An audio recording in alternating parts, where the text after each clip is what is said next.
Inayos ko ang lukot sa puting kumot ng aking ama nang marinig ko ang katotohanang mas malamig pa sa hanging inilalabas ng aircon sa VIP suite na ito. Hindi ako kumibo. Nanatiling matatag ang aking mga daliri sa paghaplos sa nanghihinang kamay ni Don Augusto, ang lalaking nagtaboy sa akin 10 taon na ang nakalilipas. Ibenta na natin si Zara kay Mr. Lim. Let us be practical, Miranda.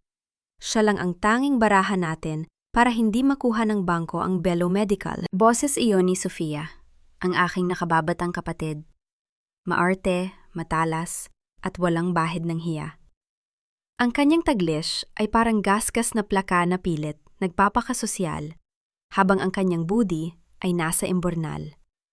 I know, honey, Mr. Lim is old and disgusting, but he is filthy rich.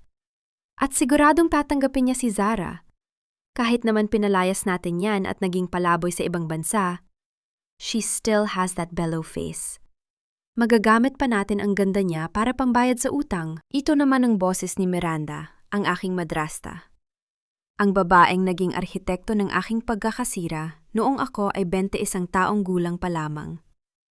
Naririnig ko ang pagbukas at pagsara ng kanyang mamahaling compact mirror. Alam ko ang hitsura niya ngayon.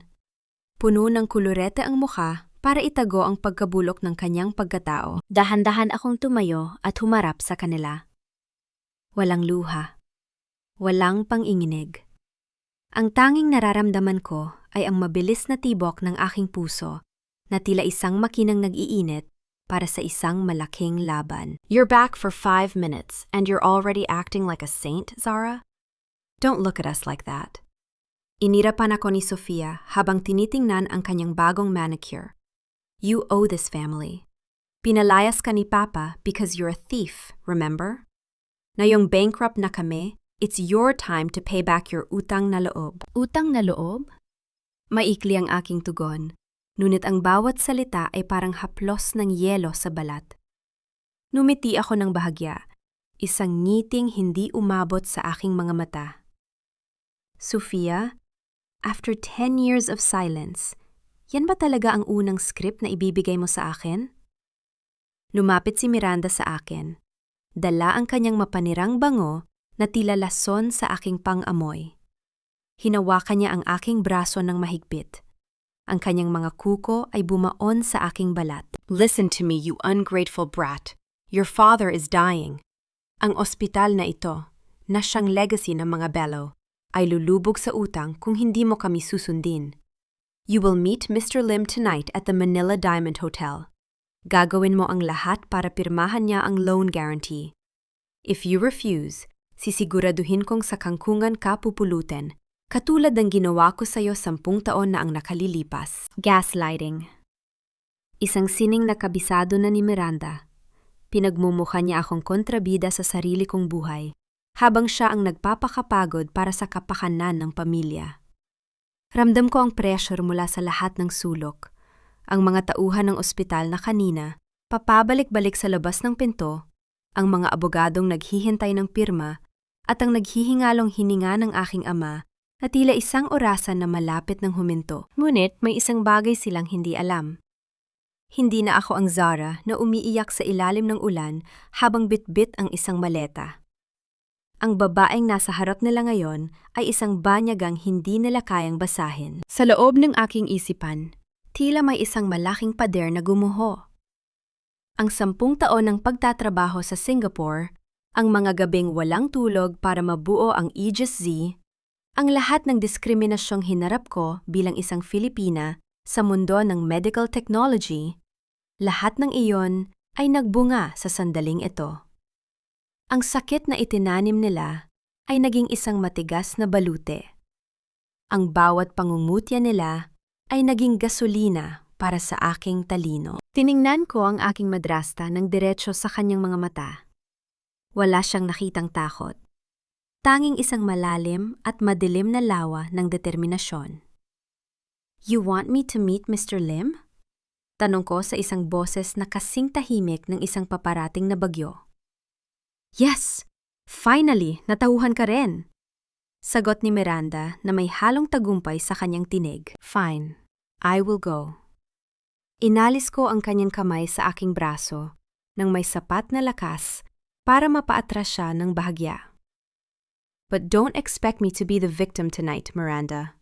Be careful what you wish for, dahil baka sa huli, kayo ang magmakaawa sa taong tinawag ninyong walang silbi. Mabilis akong lumakad palabas ng silid. Hindi ko pinakinggan ang mga huling hirit ni na Sofia tungkol sa kung anong dapat kong isuot.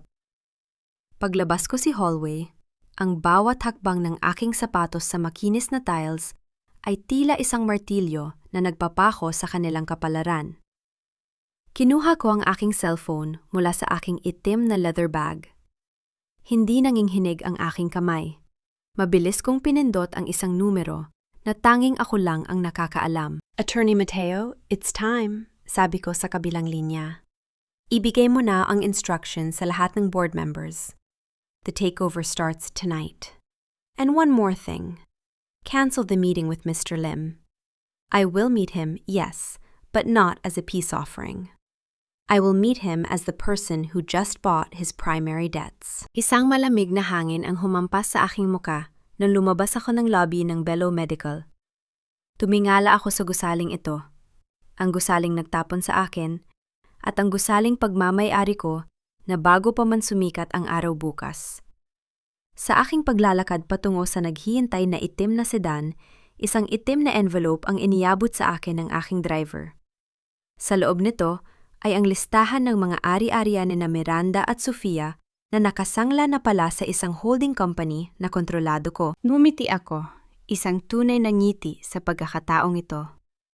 Ang paghihiganti ay hindi kailangang maging maingay.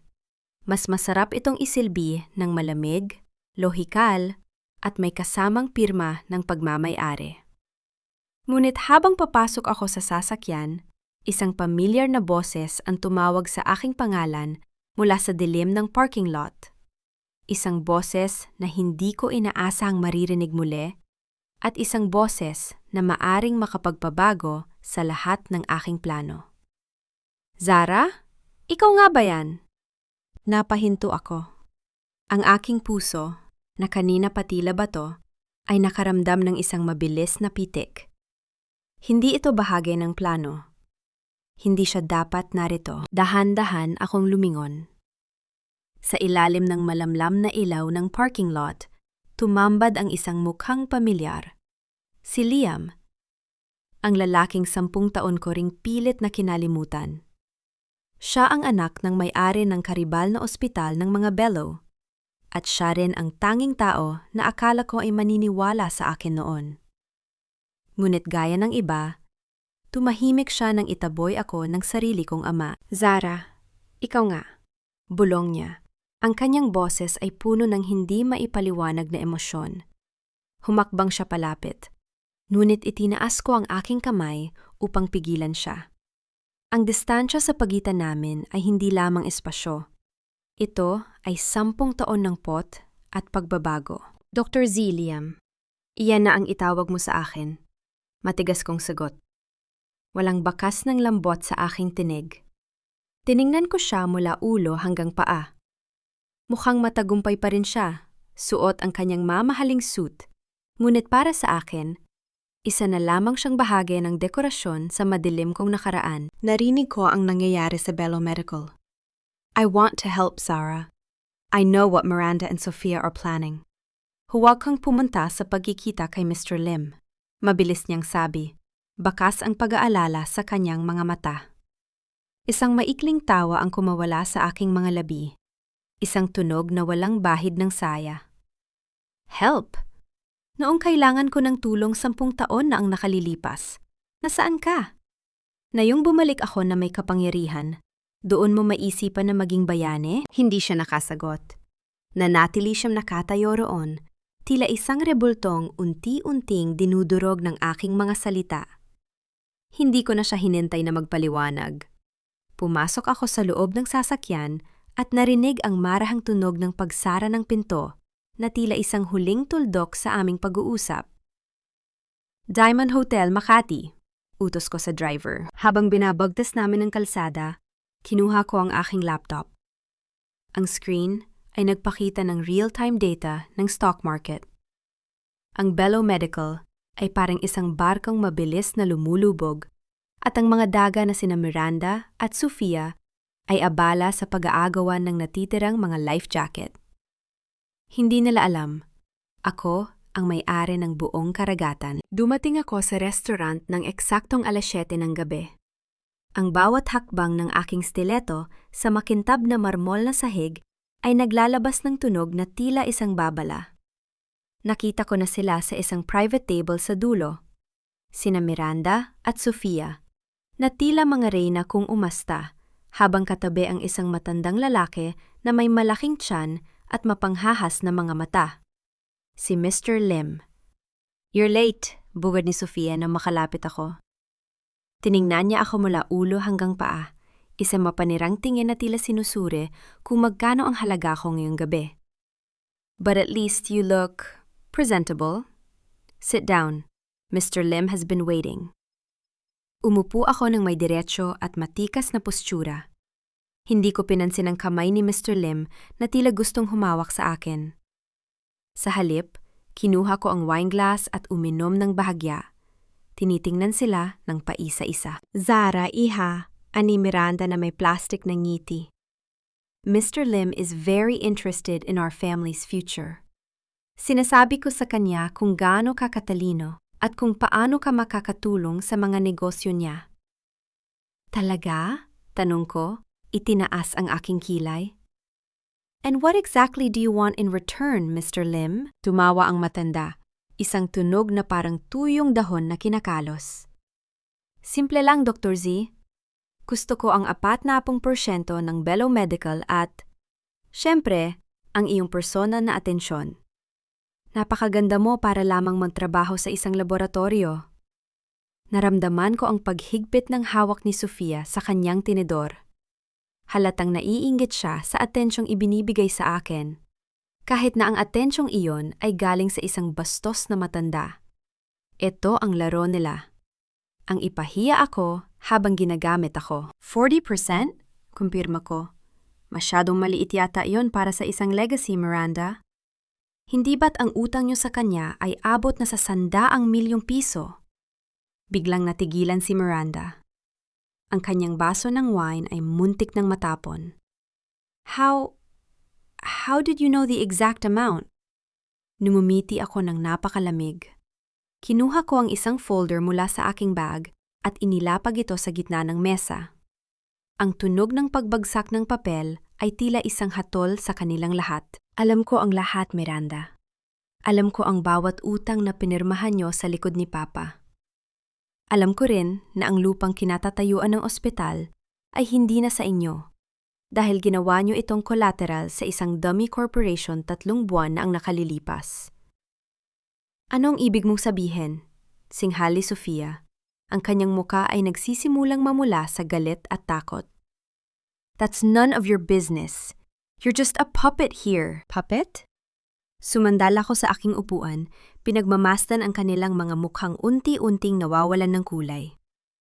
"Mr. Lim, bago mo pirmahan ng anumang kasunduan sa dalawang ito, baka gusto mong malaman na ang mga shares na ibinebenta nila sa iyo ay wala ng halaga.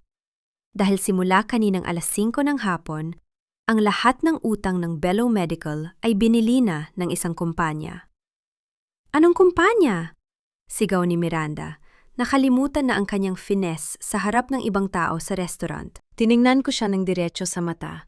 Ang bawat salita ko ay parang isang sampal na walang tunog, ngunit may matinding sakit.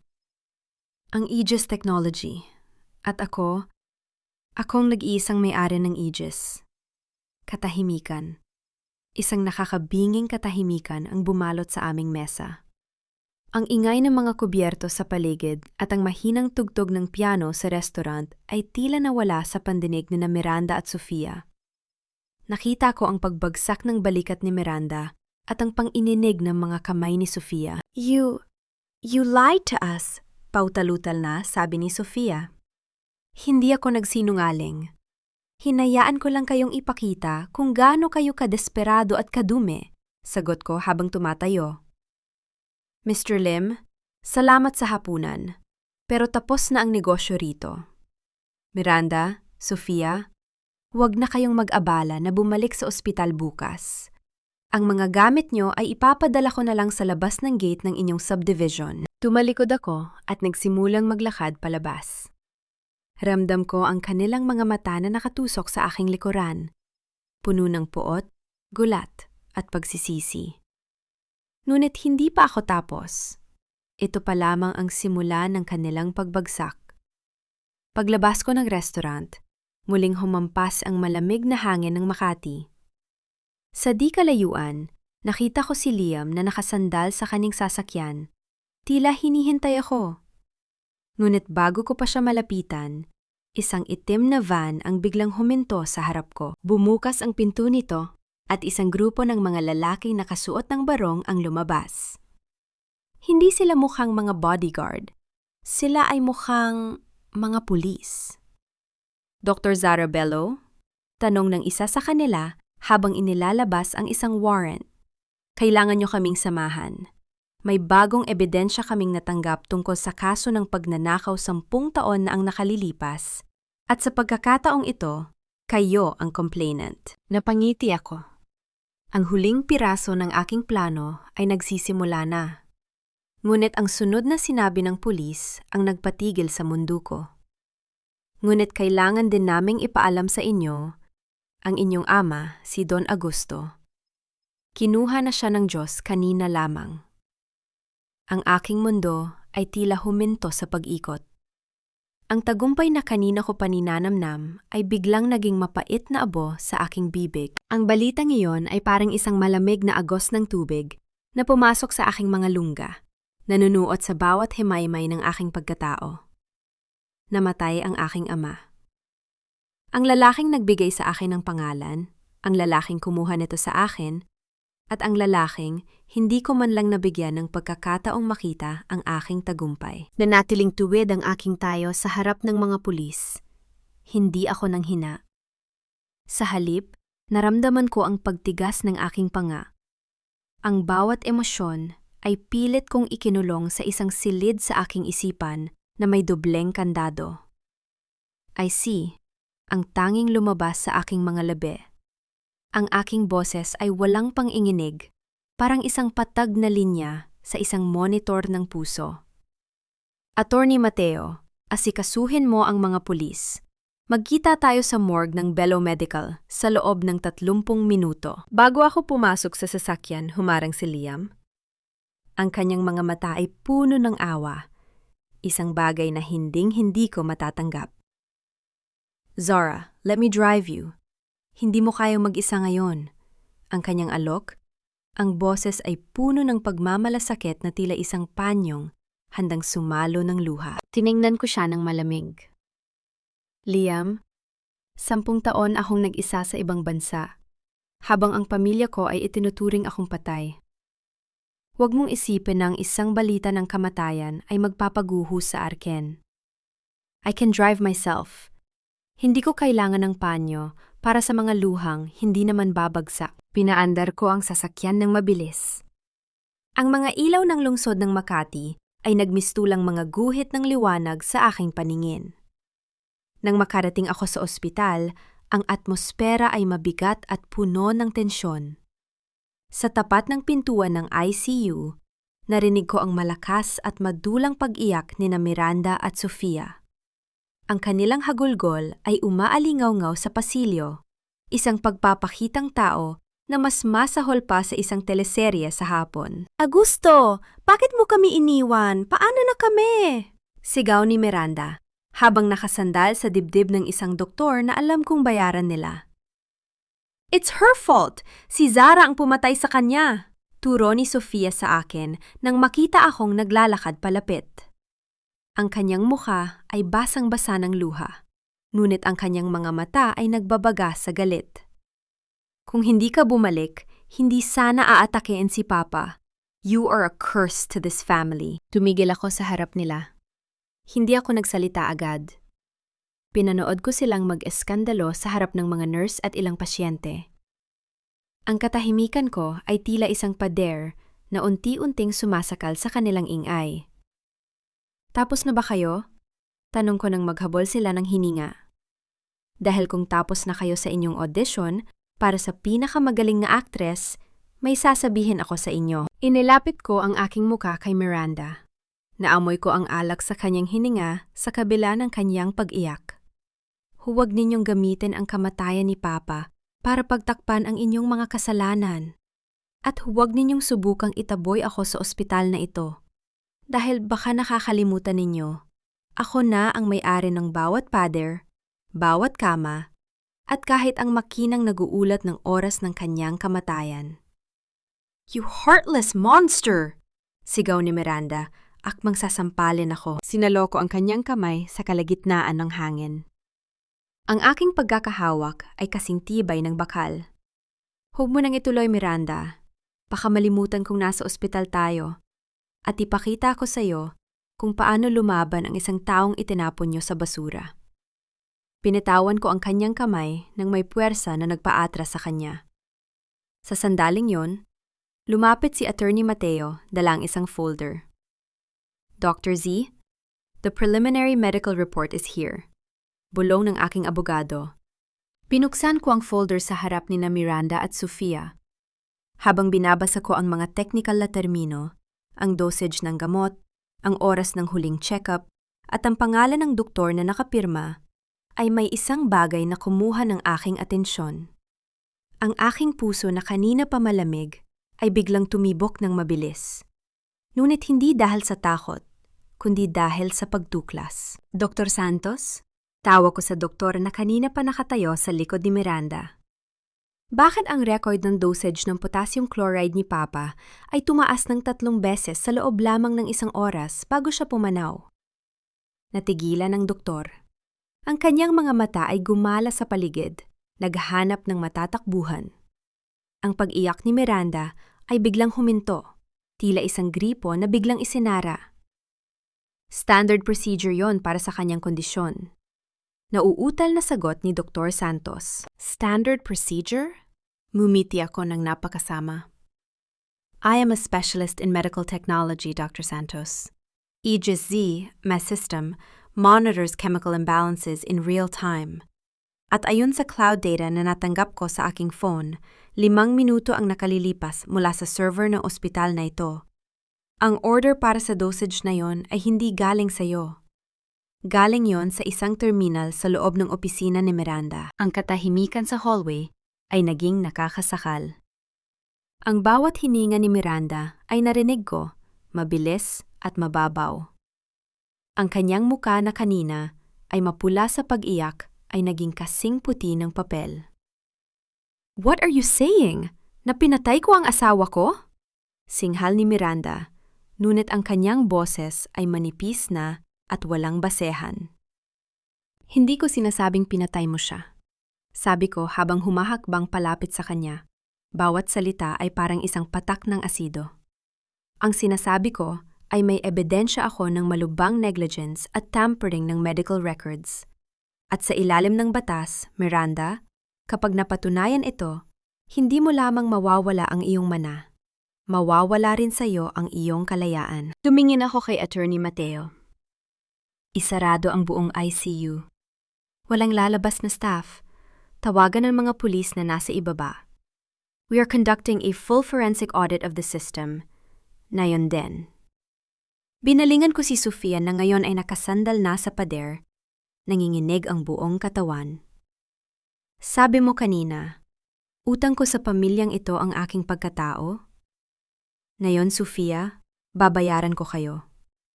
Babayaran ko kayo ng katotohanang dudurog sa bawat kasinungalingang itinayo ninyo." Habang papalapit ang tunog ng mga yabag ng mga pulis sa pasilyo, muling pumasok sa aking isipan ang mukha ng aking ama. Wala na siya, ngunit ang kanyang kamatayan ang magiging huling susi para mabuksan ang impyernong nararapat para sa mga taong sumira sa aking buhay. Ngunit sa gitna ng kaguluhan, isang nurse ang lumapit sa akin at may iniabot na isang maliit na piraso ng papel. "Dr. Bello, iniwan po ito ni Don Augusto bago siya mawala ng malay. Pinilit niya pong isulat ito nang malaman niyang darating kayo." Dahan-dahan kong binuksan ang papel. Ang mga sulat kamay ay halos hindi mabasa, nanginginig at hirap. Ngunit ang dalawang salitang naroon ay sapat na para parang may sumabog sa loob ng aking dibdib. Patawad, Zara. Naramdaman ko ang pag-init ng aking mga mata, ngunit agad ko itong pinigilan. Hindi ngayon, hindi rito. Tumingala ako at nakita si Miranda na pilit na kinukuha ang papel mula sa aking kamay. Akin na yan! That's a will! I know it! Sigaw niya. Iniwas ko ang papel at tiningnan siya ng may pinakamataas na uri ng paghamak. Hindi ito mana, Miranda. Ito ay isang hatol. At sisiguraduhin kong ito ang huling bagay na iisipin mo bago ka mabulok sa rehas. Ang hangin sa loob ng executive office ng Bello Medical ay tila naging kasing bigat ng semento. Ang bawat hininga ni na Miranda at Sofia ay naririnig ko. Mabilis, gipit, at puno ng takot na pilit nilang ikinukubli sa likod ng kanilang mga mamahaling suot. This is a joke! Isang malaking biro! Sigaw ni Miranda habang hinahampas ang kanyang palad sa mahogany table. Narinig ang marahang pagyanig ng mga kristal na dekorasyon sa ibabaw nito. Attorney Lazaro, do something! Sabihin mo sa kanila na hindi pwedeng basta-basta nalang pumasok ang babaeng ito at mag-utos na parang siya ang may-ari ng lahat. Ang kanilang family lawyer na si Attorney Lazaro ay pawis na pawis. Hindi makatingin ng diretso sa akin. Mrs. Bello, ang mga dokumentong ipinakita ni Attorney Mateo ay legal. Ang Aegis Technology na pagmamay-ari ni Dr. Zara ay binili ang lahat ng outstanding debts at shares ng mga creditors nyo sa loob ng huling 2 oras. Tumingin ako sa labas ng bintana. Pinagmamasdan ang mga ilaw ng Maynila. 10 taon, Miranda, simula ko. Ang aking boses ay kalmado, ngunit bawat salita ay may talim ng isang scalpel. 10 taon ninyong nilustay ang pera ni Papa para sa inyong mga luho, habang ang ospital na ito ay unti-unting namamatay. Akala niyo ba ay hindi ko kayo binabantayan mula sa Singapore? You're a spy, singhali Sofia. Ang kanyang mascara ay humalo na sa kanyang luha dahilan upang magmukha siyang isang karakter sa isang horror movie. You manipulated everything. Papa died because of the stress you caused. Humarap ako sa kanila. Ang aking mukha ay tila isang maskarang gawa sa yelo. Stress? O baka dahil sa takot na malaman niya ang ginagawa ninyong pangungupit sa kaba ng ospital? Miranda, alam ko ang tungkol sa mga ghost employees nyo sa payroll. Alam ko rin ang tungkol sa mga substandard na gamot na binibili nyo sa black market para palakihin ang inyong komisyon. Biglang tumayo si Miranda. Ang kanyang mga mata ay nanlilisik. Wala kang ebidensya. You're just a bitter daughter who wants revenge. Ebidensya? Ngumiti ako ng bahagya at itinaas ang aking tablet. Narinig ang marahang pagpindot ng aking daliri sa screen. Aegis C is not just a surgical system. It is an artificial intelligence that audits everything it touches. Nung ikinabit niyo ang system ko sa network ng ospital na ito, 3 araw na ang nakalilipas para sa demo. Binigyan niyo ako ng susi sa lahat ng inyong madidilim na sikreto. Sa screen ng malaking monitor sa loob ng office, lumabas ang isang spreadsheet. Puno ito ng mga pulang marka, mga transaksyong ilegal, mga pirma ni Miranda na peke, at ang huling login sa pharmacy system na nag-utos ng nakakamatay na dosage para sa aking ama. Ang IP address na nag-utos ng potassium chloride dose ay galing sa mismong cellphone mo, Miranda. Sabi ko sa isang boses na kasing lamig ng kamatayan. Eksaktong 10:00 ng gabi, habang kunare ay nagdarasal ka sa chapel, ang account mo ang pumatay sa asawa mo. Hindi totoo yan. Sinisiraan mo lang ako. Sigaw ni Miranda. Sinubukan niyang sunggaban ng tablet ko, ngunit bago pa siya makalapit, humarang na si Attorney Mateo. Don't even try, Mrs. Bello. Babala ni Mateo. Ang lahat ng ito ay naka-upload na sa secure cloud ng aming law firm. Kahit basagin mo pa ang tablet na yan, ang katotohanan ay hindi na mabubura. Napaupo si Miranda sa kanyang swivel chair. Ang kanyang katawan ay tila nawalan ng buto. Si Sofia naman ay nagsimulang mag-hysterical. Itinatapon ang mga folder at gamit sa paligid. Narinig ang tunog ng pagbagsak ng mga libro at ang pagkabasag ng isang plorera sa sahig. Ngunit hindi ako kumukurap. Ano na ang gagawin mo ngayon, Zara? Tanong ni Sofia. Ang boses ay puno ng desperation. Ipakukuno mo kami? Sa harap ng lahat? Isipin mo ang hiya na idudulot nito sa pangalan ng mga bellow. Hiya? Tanong ko. Kayo ang sumira sa pangalang yan nung ginawa ninyong negosyo ang buhay ng mga pasyente. Ngunit huwag kayong mag-alala, hindi ko kayo ipakukulong. Sa ngayon, nagkatinginan ang mag-ina. May bahid ng pag-asa sa kanilang mga mata. Isang pag-asang sisiguraduhin kong dudurog sa kanila ng mas masakit. I have a better plan. Pagpapatuloy ko habang naglalakad patungo sa pinto.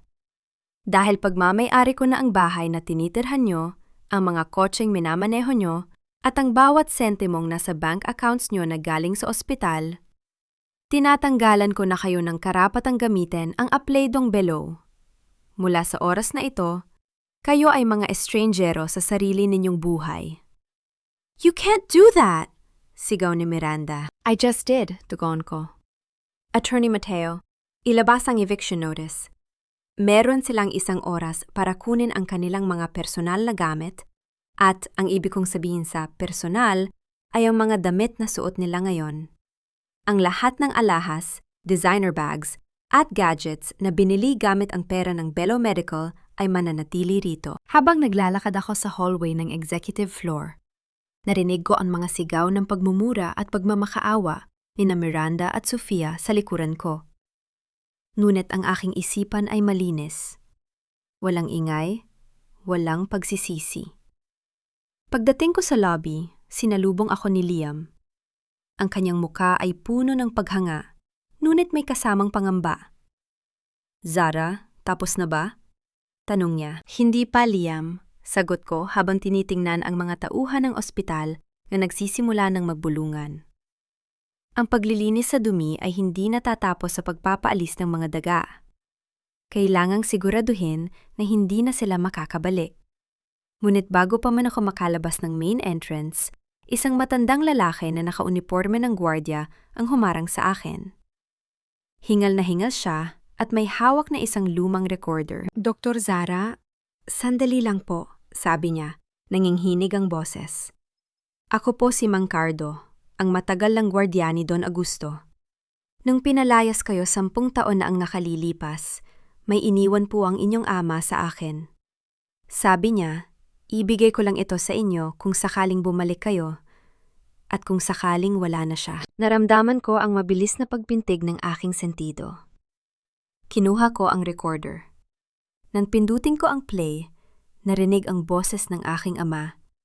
Hindi ang boses ng galit na Don Augusto na nagbalaya sa akin, kundi ang boses ng isang amang basag, ang puso at puno ng pagsisisi. Zara, anak, patawarin mo ako. Alam kong hindi ako ang nagnakaw ng mga dokumento. Alam kong ikaw ang tama. Ngunit may mas malalim na dahilan kung bakit kailangan kitang palayasin. Pinoprotektahan kita, anak. Dahil ang taong gustong pumatay sa iyo ay hindi lang si Miranda. May mas malaking kalaban na nagtatago sa anino ng kumpanyang ito. Biglang naputol ang recording. Narinig ko ang malakas na pagpreno ng isang sasakyan sa harap ng ospital. Isang grupo ng mga lalaking nakasuit at may suot na earpiece ang bumaba. Ang kanilang mga mata ay hindi nakatuon sa ospital, kundi sa akin. Ang stake ay hindi na lamang tungkol sa pera o sa Bellow Medical. Ito ay tungkol na sa aking buhay. Nanatili akong nakatayo sa gitna ng lobby. Ang recorder ng aking ama ay mahigpit na nakahawak sa aking palad. Ang bawat tibok ng aking puso ay tila isang tambol na nagbababala ng panganib. Ngunit ang aking mukha ay nanatiling kasing tigas ng marmol. Ang mga lalaking bagong dating ay hindi kumikilos ng padalos-dalos. Sila ay may disiplina ng mga lubong naghihintay ng hudyat ng kanilang pinuno. Dr. Zara Bellow. Ang boses ay nanggaling sa isang lalaking nasa gitna. Siya ay matangkad, may uban sa buhok, at may suot na salaming tila kumikinang sa ilalim ng mga fluorescent light ng ospital. I am Mr. Valdez, representing the consortium. I believe you have something that belongs to us. Consortium? Pag-uulit ko. Ang aking tinig ay walang bahid ng emosyon. I don't remember signing any contract with a group that looks like a private militia. At kung ang tinutukoy mo ay ang Bello Medical, ang lahat ng papeles ay nagsasabing ako na ang nagmamay-ari nito. Hindi ang ospital ang pakay namin, Dr. Z. Tugon ni Valdez. Ang kanyang taglish ay may tono ng superioridad na nakakairita. Ang Aegis Z system. Your father made a deal with us 10 years ago. Ang pondo na ginamit mo para sa iyong research sa Singapore?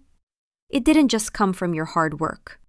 It was an investment from the consortium, channeled through your father's secret accounts. Naramdaman kong isang malamig na kuryente na dumalay sa aking likuran. Tumingin ako kay Liam na nasa aking tabi. Ang kanyang muka ay puno ng gulat. Tila ngayon lang din niya nalaman ang tungkol dito. Ngunit mabilis kong ibinalik ang aking tingin kay Valdez. Hindi ako pwedeng magpakita ng kahinaan. Investment? Isang mapait na ngiti ang sumilay sa aking mga labi. You mean a trap.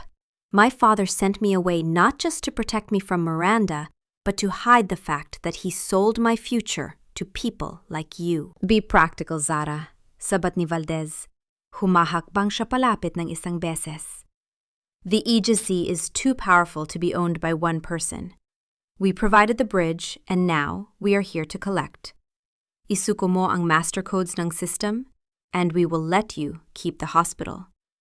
If not, well, you know how these things go. Narinig ang mahinang tunog ng paghugot ng baril ng bottle ng isa sa kanyang mga tauhan. Ngunit sa halip na matakot, naramdaman ko ang isang matinding silakbo ng galit na hinaluan ng malamig na lohika. Ang aking talino ay nagsimulang gumana ng mas mabilis pa sa anumang computer. You think a gun can force me to give you the codes? Ang tanong ko, dahan-dahan kong itinaas ang aking smartphone. Aegis Z is a biological locked system. Ang master codes nito ay naka-encrypt sa aking sariling DNA at heartbeat pattern. Kung mamatay ako, o kung ang stress level ko ay tumaas ng higit sa normal, na limitasyon ng walang tamang override, ang buong database ng Aegis Z ay magsasagawa ng self-deletion sa loob ng 5 segundo. Nakita ko ang panandaliang pag-aalinlangan sa mga mata ni Valdez. Ito ang VAFMAT na hindi nila inaasahan. Akala nila ay isang takot na babae ang kanilang kaharap. Hindi nila alam na binuo ko ang system na ito para maging aking huling depensa laban sa mundong gustong muling magnakaw sa akin. You're bluffing, madiing sabi ni Valdez. Try me, hamon ko. Ipalabas mo ang baril na yan at tignan natin kung gaano kabilis maglaho ang bilyon-bilyong dolyar na halaga ng technology na inaasam nyo.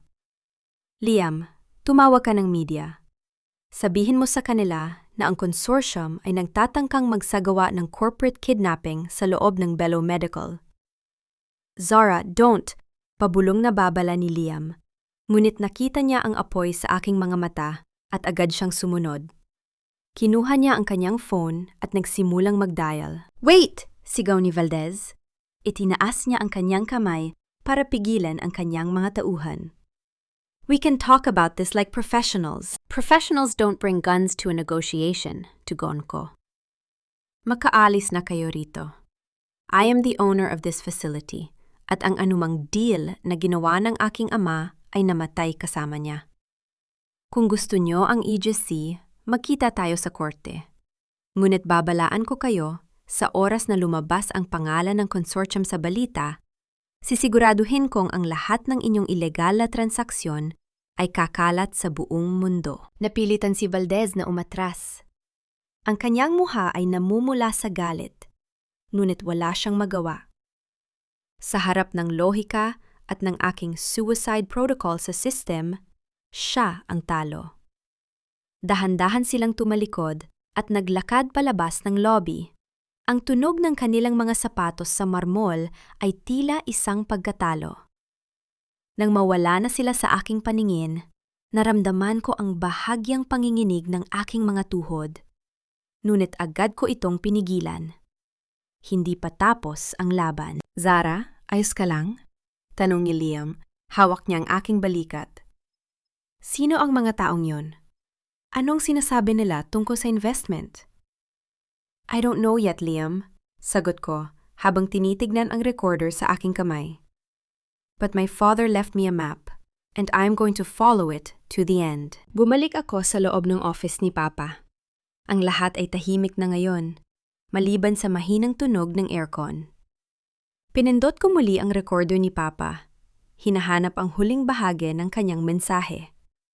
Ang boses niya ay naging mas mahina. Tila isang bulong na lamang mula sa kabilang buhay. Zara, ang susi ay nasa ilalim ng kanyang larawan. Ang larawan ng iyong ina. Huwag mong hahayaan makuha nila ang Project Lullaby. Ito ang dahilan kung bakit nila pinatay ang iyong ina, at ito ang dahilan kung bakit nila ako tinapos. Napako ako sa aking kinatatayuan. Ang aking ina? Ang akala ko ay namatay siya sa isang aksidente sa sasakyan noong ako ay bata pa. Isang malaking kasinungalingan na naman ba ang pinaniwalaan ko sa loob ng 3 dekada? Mabilis akong lumapit sa dingding kung saan nakasabit ang portrait ng aking ina. Isang magandang babae na may malungkot na mga mata. Tinanggal ko ang frame mula sa pagkakasabit nito. Narinig ang marahang tunog ng pagbagsak ng ilang alikabok. Sa likod ng portrait, may isang maliit na siwang sa pader.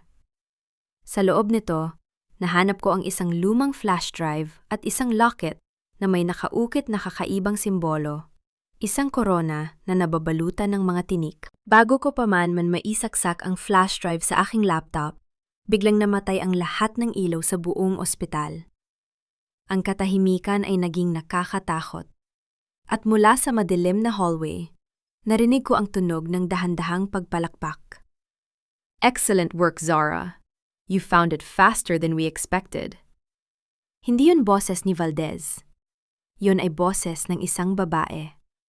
Isang boses na kilalang-kilala ko. Isang boses na narinig ko sa bawat panaginip ko noong bata pa ako. Mama? Ang tanging naibulalas ko sa dilim. Ang boses na iyon ay tila isang multo na bumangon mula sa kailaliman ng aking mga alaala. Ramdam ko ang pagtayo ng balahibo sa aking batok, hindi dahil sa takot, kundi dahil sa isang uri ng galit na ngayon ko lamang naramdaman, isang galit na hinaluan ng matinding pagkalito. Dahan-dahan kong inilabas ang aking smartphone at binuksan ang flashlight nito. Ang sinag ng ilaw ay tumama sa gitna ng hallway, pinabasag ang kadilimang bumabalot sa amin. Doon, nakatayo ang isang babae. Ang kanyang buhok ay maikli at kulay pilak. Suot ang isang mamahaling trench coat na tila hindi nababagay sa madilim na pasilyo ng ospital. Ang kanyang mga mata ay katulad ng sa akin. Matatalas, malamig, at walang mababasang emosyon. Elena? Ang mahina kong tanong, ang aking tinig ay tila isang matalim na piraso ng bubog. How is this possible? My mother died in a car crash. I saw the records. I saw the grave. The grave is empty, Zara. Ang kanyang tugon. Dahan-dahan siyang naglalakad palapit sa akin.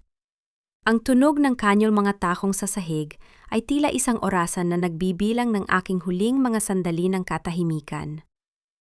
It was the only way to keep the consortium away from you. Your father and I staged everything. We sacrificed our lives together so you could have a future. Sacrificed? Isang mapait na tawa ang kumawala sa aking dibdib. Ibinaba ko ang ilaw ng aking phone upang tignan ang kanyang muka ng mas malinaw. You call it sacrifice? I was left with Miranda. I was bullied, humiliated, and eventually thrown out like trash while you were living in the shadows? If this was protection, Elena, then you have a very twisted definition of love. You don't understand, Zara. Project Lullaby is not just a technology. It is a key to something much bigger. Mabilis niyang paliwanag. May bahid ng desperasyon sa kanyang boses na pilit niyang itinatago. The drive you are holding contains the genetic blueprints that the consortium has been hunting for decades. They killed Augusto dahil nalaman nilang ibibigay niya ito sa'yo. Naramdaman ko ang paghigpit ng hawak ko sa flash drive sa aking bulsa. Ang bawat salita niya ay tila isang bagong layer ng kasinungalingan na pilit niyang ipinapakain sa akin. Sa loob ng 10 taon sa ibang bansa, natutunan ko ang isang mahalagang aral. Ang mga taong gumagamit ng pag-ibig bilang dahilan sa kanilang pananahimik ay ang mga taong pinakadelikado. Give me the drive, Zara. Ang kanyang utos. Inilahad niya ang kanyang kamay. I can take you to a safe place. We can finish what we started, together, as a family. Family? Umabante ako ng isang hakbang. Ang aking muka ay tila isang pader na hindi niya kayang bugin. You lost the right to use that word 30 years ago. And if you think I'm that same little girl who cried for her mother every night, you are sadly mistaken. I am Dr. Zara Bello, and I don't need a mother who only shows up when there's a multi-billion-dollar technology involved. Biglang bumukas ang mga emergency lights ng ospital. Ang maputlang pula at puting ilaw ay nagbigay ng isang nakakatakot na anyo sa paligid.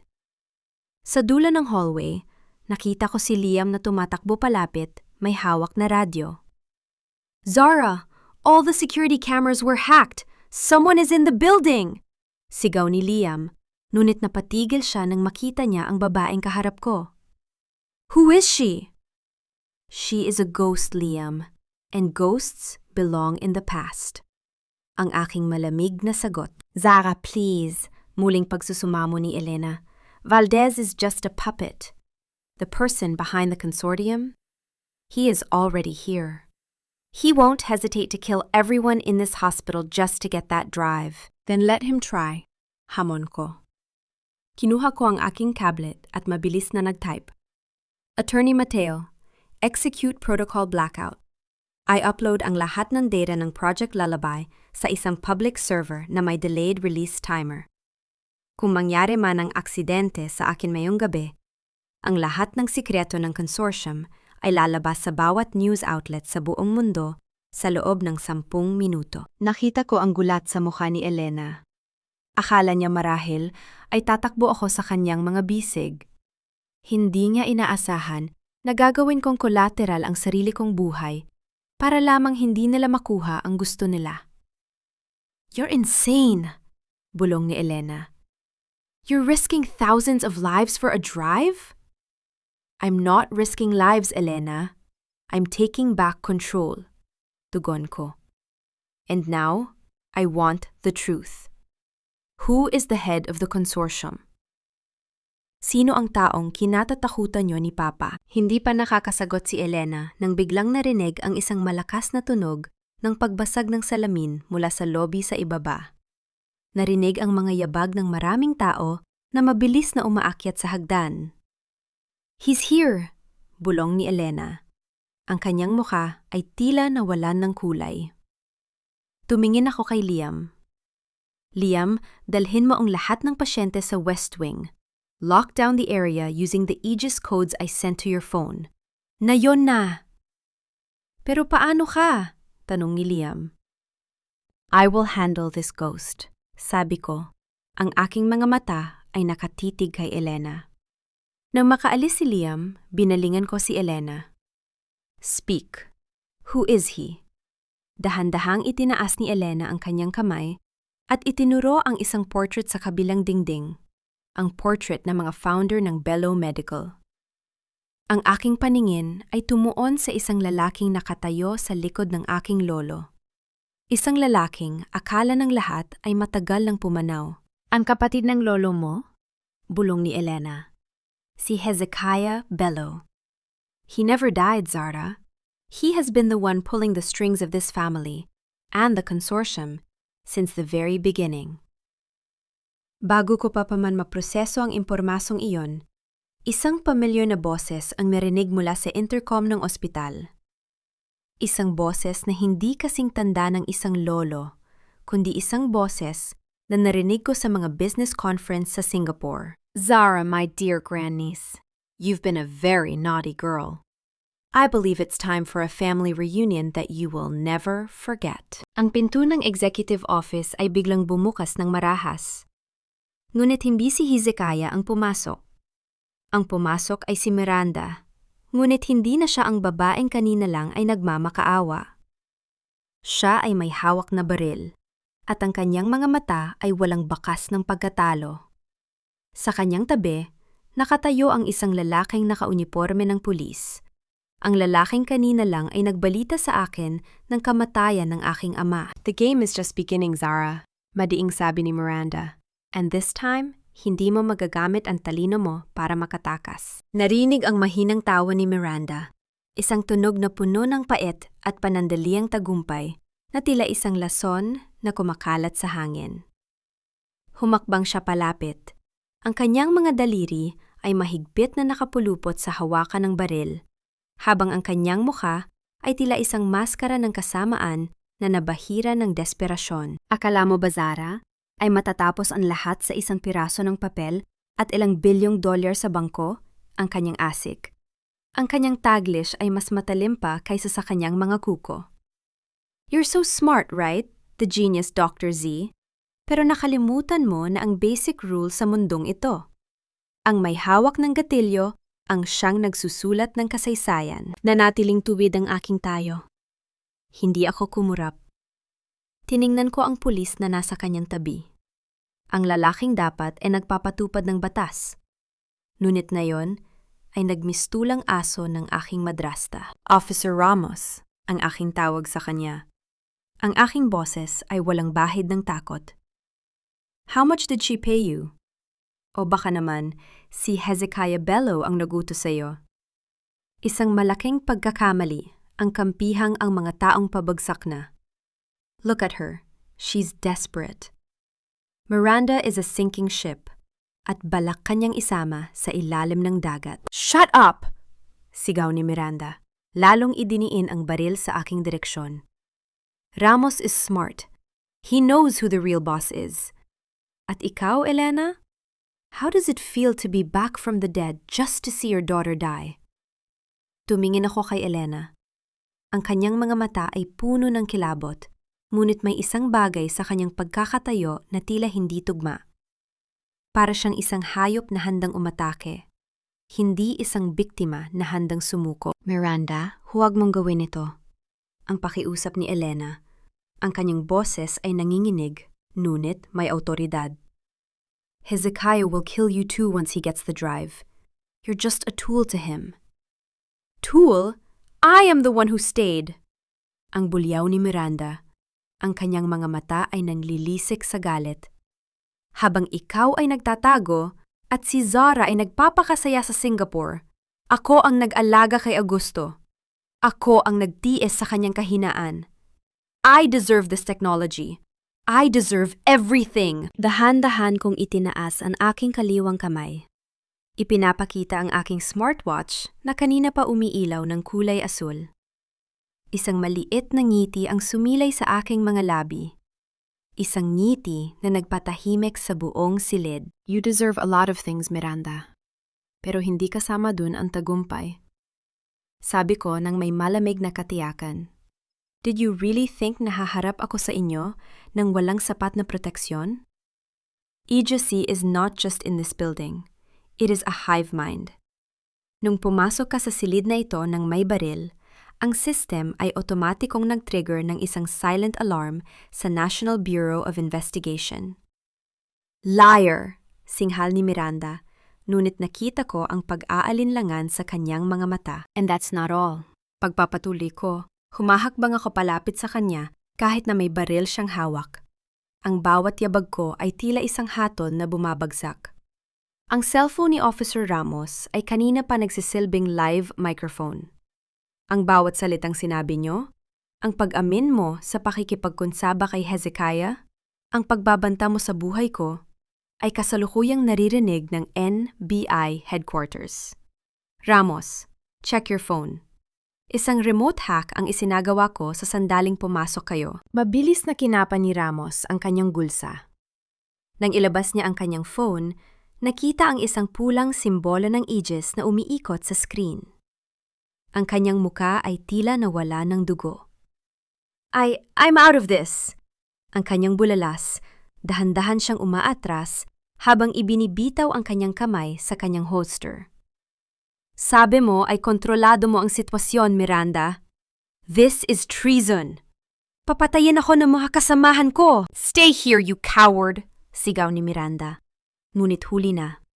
Ang takot ay mas matimbang kaysa sa katapatan. Tumalikod si Ramos at mabilis na tumakbo palabas ng hallway. Narinig ang kanyang mabilis na mga yabag hanggang sa mawala siya sa dilim. Ngayon, kami na lamang nina Elena at Miranda ang natira. Ang baril sa kamay ni Miranda ay nanginginig na.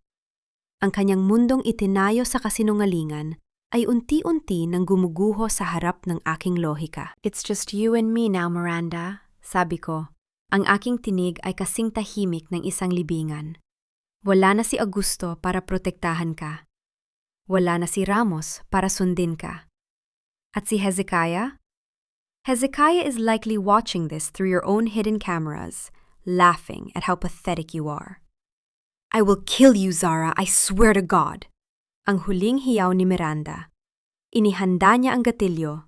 Ang kanyang muka ay puno ng baliw na determinasyon. Ngunit bago pa man niya maiputok ang baril, isang pamilyar na tunog ang narinig mula sa ceiling vents. Isang mabilis at pinonahuni ng makinarya. Isang maliit na drone na may tatak na Aegis Z ang mabilis na bumaba at naglabas ng isang matinding liwanag. Narinig ang sigaw ng sakit ni Miranda habang nabubulag siya sa tinde ng flash. Narinig ang tunog ng pagbagsak ng baril sa sahig. Sa isang iglap, kumilos si Elena nang may bilis na hindi ko inaasahan. Sinipa niya ang baril palayo at itinulak si Miranda sa pader. Ang kanyang siko ay nakadiin sa leeg ng madrasta. Tapos ng laro, Miranda. Bulong ni Elena. Ang kanyang boses ay puno ng pot na itinago niya sa loob ng 3 dekada. Hingal na hingal si Miranda. Ang kanyang mga mata ay puno ng luha ng pagkatalo. Tumingin ako sa kanila, walang awa, walang pagsisisi. Kinuha ko ang flash drive mula sa aking bulsa at tinitigan ito. Attorney Mateo, pumasok na kayo! Utos ko sa aking rilo. Bumukas ang mga pinto at pumasok ang mga tunay na operatiba ng NBI kasama ang aking abogado. Mabilis nilang pinaligiran si Miranda at binitbit siya palabas. Hindi na siya lumaban. Ang kanyang espiritu ay tuluyan ng nadurog. Naiwan kami ni Elena sa loob ng silid. Ang katahimikan ay bumalik, ngunit ito ay isang katahimikang puno ng mga hindi nasagot na tanong. Salamat, Zara, sabi ni Elena. Dahan-dahan siyang lumapit sa akin. Now, give me the drive. Kailangan nating ilikas ang data na ito bago makarating dito ang mga tauhan ni Hezekiah. Tinitigan ko si Elena. Ang kanyang mukha ay puno ng pag-aalala. Ngunit may isang maliit na detalye akong napansin. Isang maliit na peklat sa kanyang leeg na hindi nakalagay sa mga medical records ng aking ina. Ang aking talino, na kailanman ay hindi nagkamali, ay biglang nagbigay ng isang babala. You're not Elena? Ang aking malamig na pahayag, napatigil siya. Ang kanyang ngiti ay nanatili, ngunit ang kanyang mga mata ay naging kasing lamig ng kalawakan. Ano ang sinasabi mo, Zara? Ako ang iyong ina. My mother was left-handed, sabi ko habang itinuturo ang kanyang kanang kamay na kanina pa nakahanda. And she had a birthmark on her left wrist, not a surgical scar. Who are you? At nasaan ang tunay kong ina? Dahan-dahan siyang tumawa. Isang tunog na hindi na tunog ng isang ina, kundi isang tunog ng isang manganggaso na nahuli sa sariling niyang bitag. Binuksan niya ang kanyang trench coat at ipinakita ang isang bumbang nakakabit sa kanyang baywang. Napakatalino mo talaga, Dr. Z, sabi niya habang hinahawakan ang detonator. Sayang, at kailangan mong mamatay kasama ng ospital na ito. Sa labas, narinig ang malakas na tunog ng mga sirena ng bumbero at pulis. Ngunit sa loob ng silid, ang tanging naririnig ko ay ang mabilis na tik-tak ng kamatayan. Nanatili ang aking mga mata, sa maliit na pulang ilaw na kumikislap sa kanyang baywang. Ang bawat pagkutitap nito ay tila isang mabilis na pagbilang ng mga natitirang segundo ng aking buhay. Ngunit sa halip na bumilis ang aking paghinga, naramdaman ko ang isang pamilyar na lamig na bumabalot sa aking sistema. Ito ang lamig ng lohika. Ang kaisa-isang sandata na hindi kailanman nabigo sa akin. Napakagaling ng iyong disguise, whoever you are, sabi ko. Ang aking boses ay patag at walang bahid ng takot. Nakuha mo ang boses, ang tindig, at kahit ang mga galaw ni Elena. But you made one fatal mistake.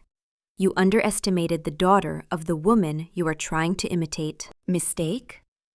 Ang huwad na Elena ay tumawa, isang tunog na parang kaskas ng kutsilyo sa bakal. The only mistake here is you, Zara. You think your technology can save you from a manual detonator? Isang pindot ko lang at magiging abo ang lahat ng pinaghirapan mo. You won't press it, hamon ko. Dahan-dahan akong humahakbang palapit sa kanya. Hindi ako tumitigil kahit na nakikita ko ang kanyang daliri na nanginghinig sa ibabaw ng switch. Dahil kung ang pakay nyo ay ang Project Lullaby, hindi nyo hahayaang masunog ang tanging master copy nito kasama ko. You're a professional, Maricel, if that's even your real name. At ang mga professional ay hindi nagsasagawa ng suicide missions para sa mga boss na gaya ni Hezekiah. Napatigil siya nang banggitin ko ang kanyang pangalan. Ang kanyang maskara ng katapangan ay panandaliang nabaak. How did you... Aegis C is already scanning your biometrics since you stepped into this hallway. Pagputrol ko sa kaniya, itinaas ko ang aking smartwatch na ngayon ay nagpapakita ng kanyang tunog ng heartbeat at facial mapping analysis. You are Maricel Varga, isang dating field operative ng isang private intelligence firm sa Singapore. Hezekiah hired you to play the role of a dead woman because he knew that I, despite my logic, would still have a blind spot for my mother. Inilapit ko pa ang aking mukha sa kanya. Naamoy ko ang chemical na ginamit para sa kanyang prosthetic skin. But you see, Maricel, ang aking blind spot ay naging isang matalas na bitag para sa iyo.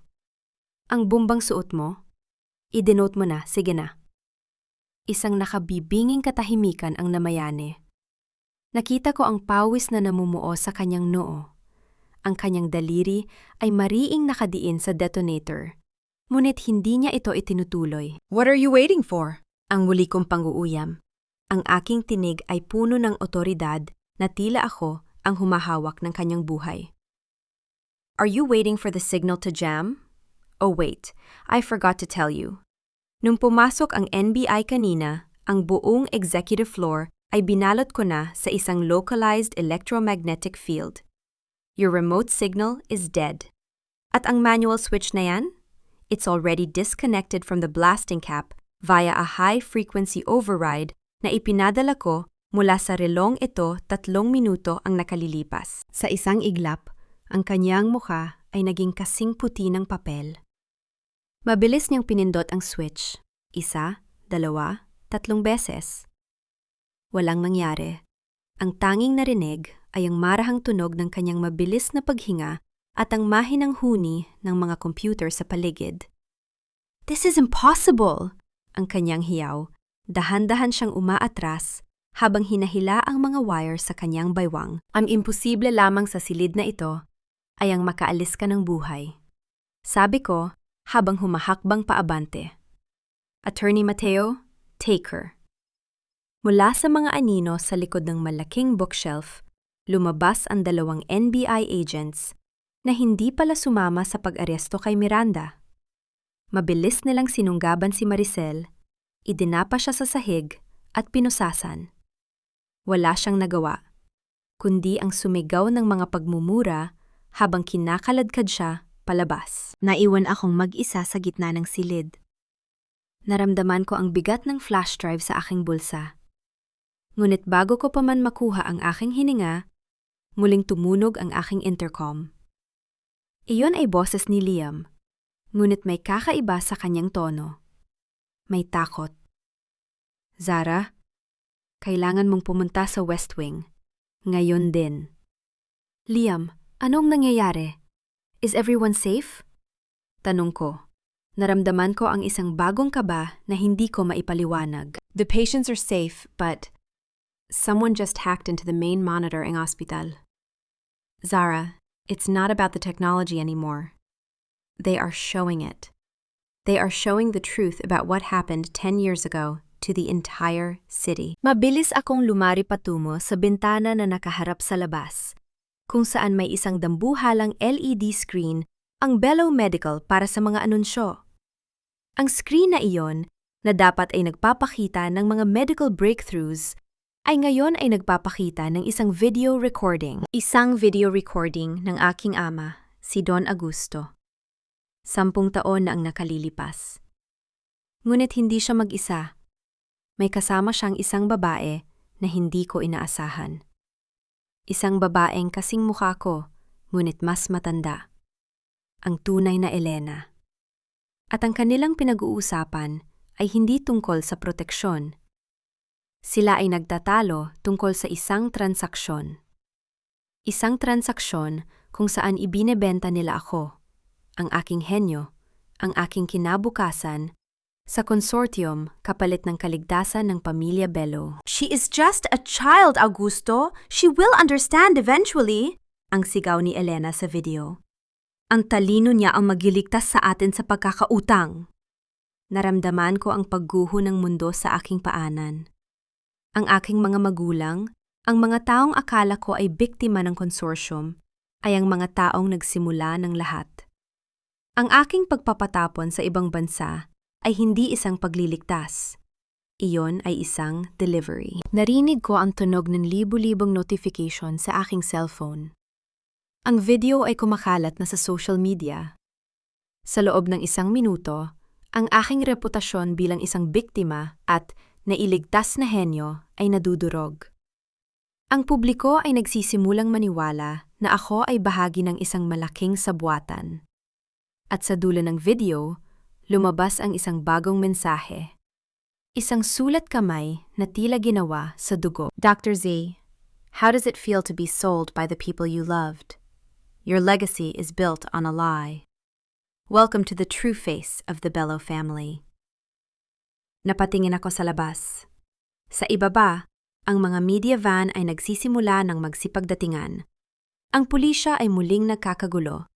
Hindi na ito laban para sa isang ospital. Ito ay laban para sa aking mismong dangal. At ang kalaban ay ang mismong mga taong nagbigay sa akin ng buhay. Ang huling cliffhanger na ito ang pinakamahirap. Paano ko lalabanan ang isang katotohanang mas masakit pa sa anumang bomba? Narinig ko ang ugong ng libu-libong tinig mula sa labas ng ospital. Isang kolektibong ingay ng paghatol na tila isang dambuhalang alon na handang lumunod sa akin. Ang video sa higanteng LED screen ay patuloy na umiikot. Ipinapakita ang mukha ng aking ina na itinuring akong isang produkto, isang puhunan, isang bagay na maaaring ipagpalit sa pera. Naramdaman ko ang isang matalim na kirot sa aking dibdib. Ngunit agad ko itong sinala gamit ang aking kaisipan. Sa mundong ito, ang emosyon ay isang lason kung hindi mo ito kayang kontrolin. Logic over pain, bulong ko sa aking sarili, habang pilit kong pinapakalma ang aking paghinga. Zara, you have to go. The mob is getting aggressive. Ang mga security guards ay hindi na sila kayang pigilan, ang nag-aalalang boses ni Liam mula sa pinto. Ang kanyang muka ay puno ng takot para sa akin, isang takot na hindi ko kailangan ngayon. If I run, Liam, I am confirming their lies. Ang aking malamig na sagot habang binubuksan ko ang aking laptop. Ang consortium ay gustong sirain ang aking dangal para mawalan ng bisa ang aking pag-angkin sa Bello Medical. They want to make me look like a criminal co-conspirator. But the video looks real, Zara. Ang boses ni Elena, ang mukha ni Don Augusto, it's too convincing. Ani Liam, lumapit siya at hinawakan ang aking kamay. Ngunit agad ko itong binawi. Convincing, yes, but incomplete. Sabi ko habang ang aking mga daliri ay mabilis na lumalakbay sa keyboard. Aegis Z, scan the metadata of the source broadcast. Hanapin ang digital fingerprint ng file na ito, na yon din. Sa loob ng ilang segundo, lumabas ang resulta sa aking screen. Isang ngiti ng tagumpay ang sumilay sa aking mga labi. Isang ngiti na kasing talim ng isang labaha. As I thought, ang aking pahayag. Ang video na ito ay pinutol. In-edit nila ang usapan ni na Papa at Elena para magmukhang ibinebenta nila ako. They removed the second half of the recording where my father refused the deal and threatened to expose the consortium. Can you prove it? Tanong ni Liam. Ang kanyang mga mata ay nanlaki sa pag-asa. I don't just prove it, Liam. I override it.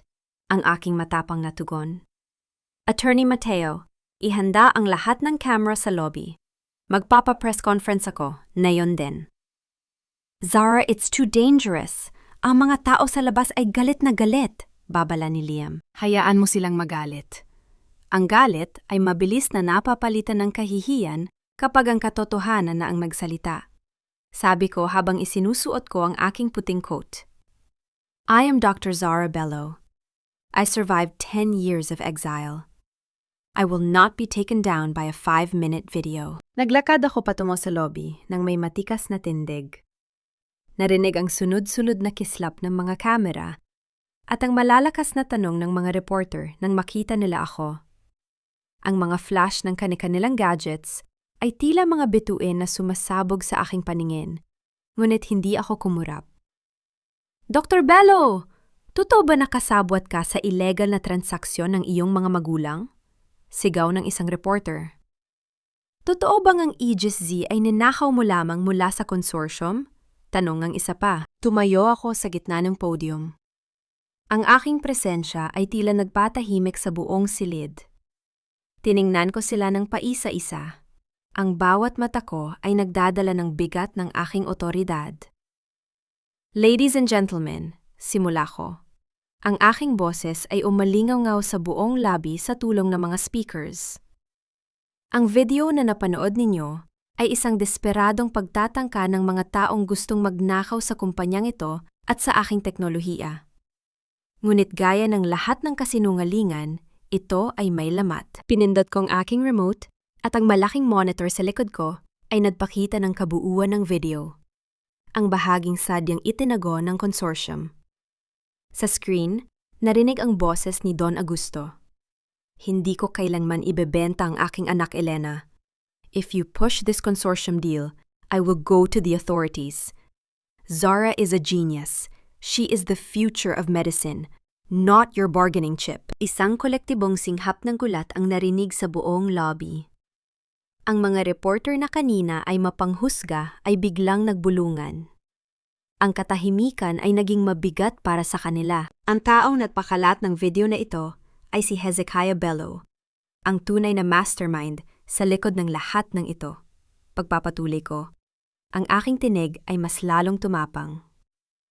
At sa oras na ito, ang lahat ng ebidensya ng kanyang mga krimen ay kasalukuyan ng ipinapadala sa bawat internasyonal na ahensya ng batas. Hezekiah, if you are watching this, know that you didn't just fail to destroy me.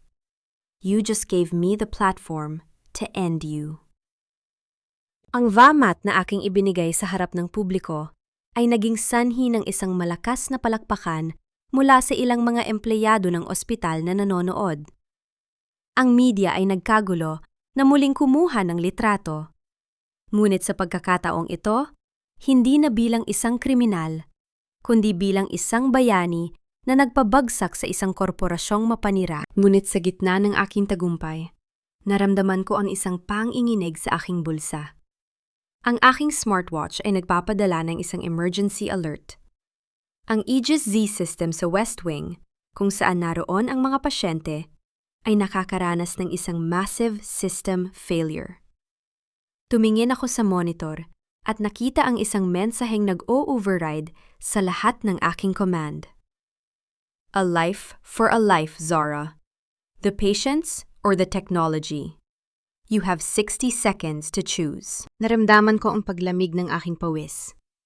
Sa labas, ang mga tao ay nagbubunyi. Ngunit sa loob ng aking isipan, ang isang bagong impyerno ay nagsisimula na. At ang pinakamasakit? Ang hacker ay gumagamit ng isang encryption key na tanging ang aking ina lang ang nakakaalam. Mama, ang mahina kong bulong habang tinititigan ang bumibilis na countdown sa aking relo. Ang bawat kisap ng pulang numero sa aking relo ay tila isang patak ng asido sa aking sistema. 60 segundo. 1 minuto para magpasya sa pagitan ng aking pinaghirapang teknolohiya o ang buhay ng mga taong walang kinalaman sa digmaang ito. Dr. Z, what's happening? Bakit nakakagulo ang mga machine sa West Wing? Ang boses ni Liam sa radyo ay puno ng desperasyon. Naririnig ko sa background ang tunog ng mga nurse na mabilis na tumatakbo at ang huni ng mga alarm na nagbababala ng papalapit na kamatayan. Sa monitor ng aking tablet, lumabas ang mukha ni Hezekiah Bello. Ngumisi siya. Ang kanyang mga mata ay puno ng kislap ng isang baliw na naglalaro ng chess. Decision time, Zara. Ang Project Lullaby Master Codes kapalit ng buhay ng 50 pasyente sa ICU. Isang pindot mo lang and the oxygen will flow again. Or keep your legacy and watch them suffocate. Naramdaman ko ang pag-init ng aking mga mata, ngunit agad ko itong pinigil. Hindi ako papayag na maging biktima ng kanyang laro. Ang isang matatag na Filipina ay hindi pumipili sa dalawang masamang opsyon. Gumagawa siya ng 300. You think you're so smart, Hezekiah? Sabi ko.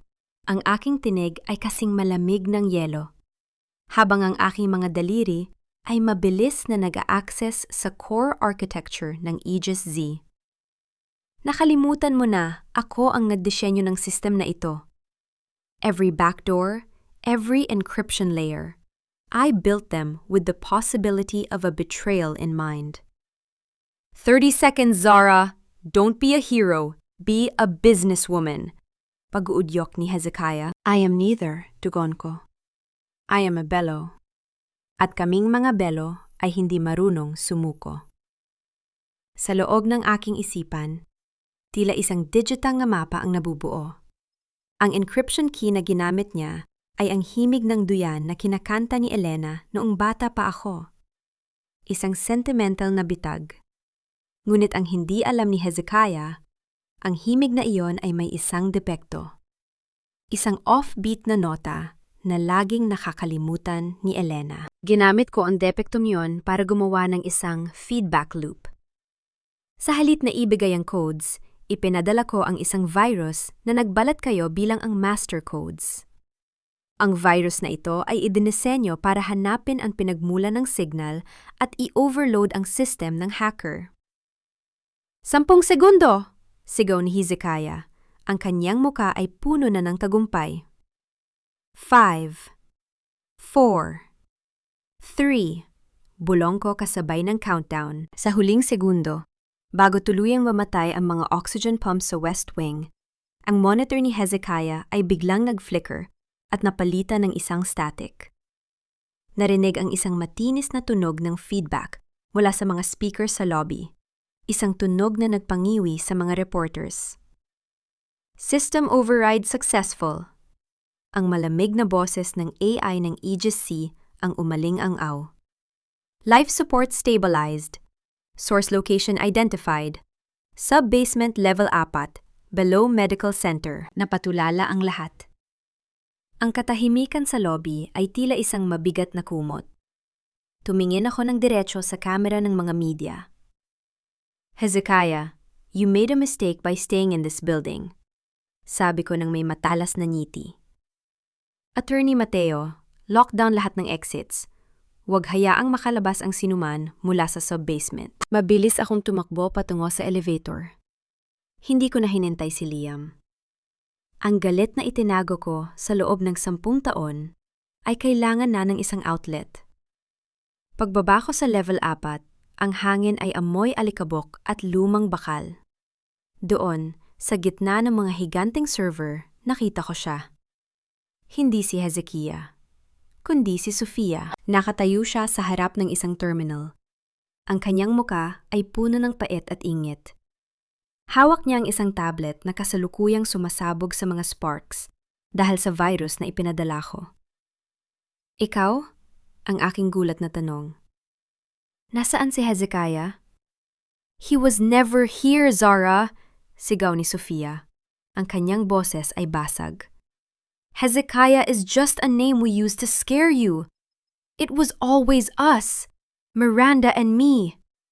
Kami ang gumawa ng lahat. Kami ang kumuha ng pera, kami ang nagmanipulate kay Papa. Why, Sofia? Kapatid kita.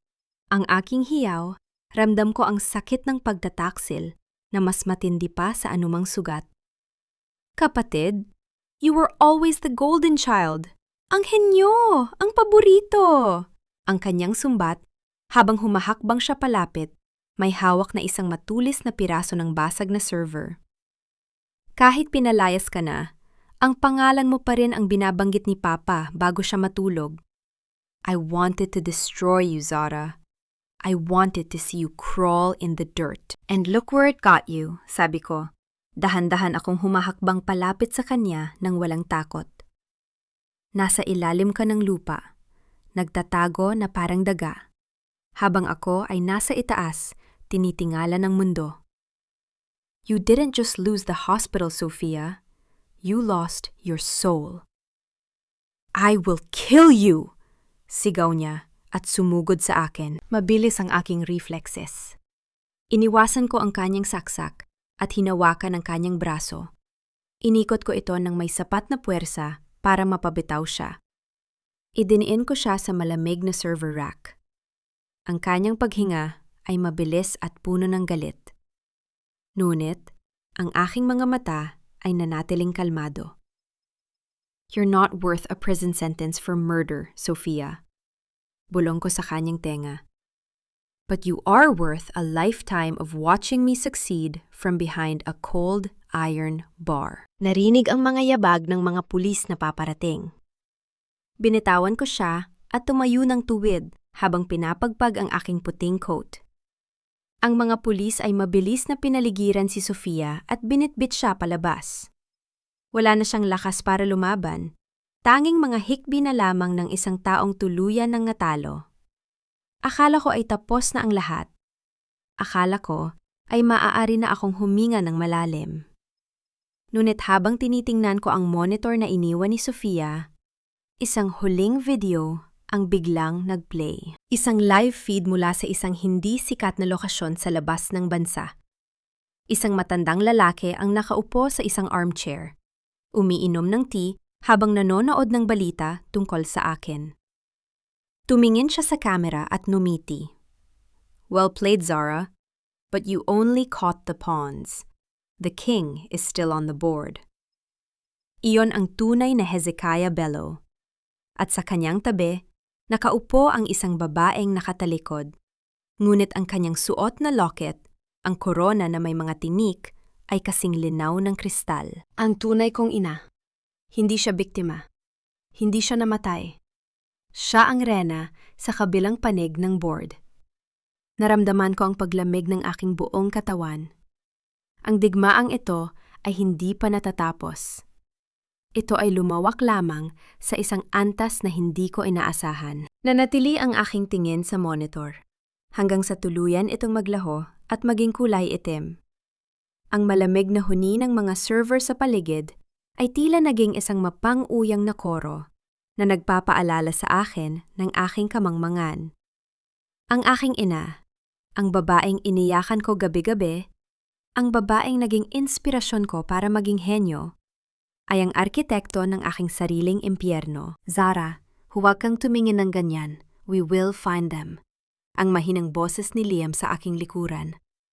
Nararamdaman ko ang kanyang presensya, ang kanyang pagnanais, na hawakan ako at bigyan ng panyong hindi ko naman kailangan. Humarap ako sa kanya. Ang aking mga mata ay tuyo, at ang aking muka ay tila nililok mula sa matigas na yelo. Find them? No, Liam. Finding them is for the weak.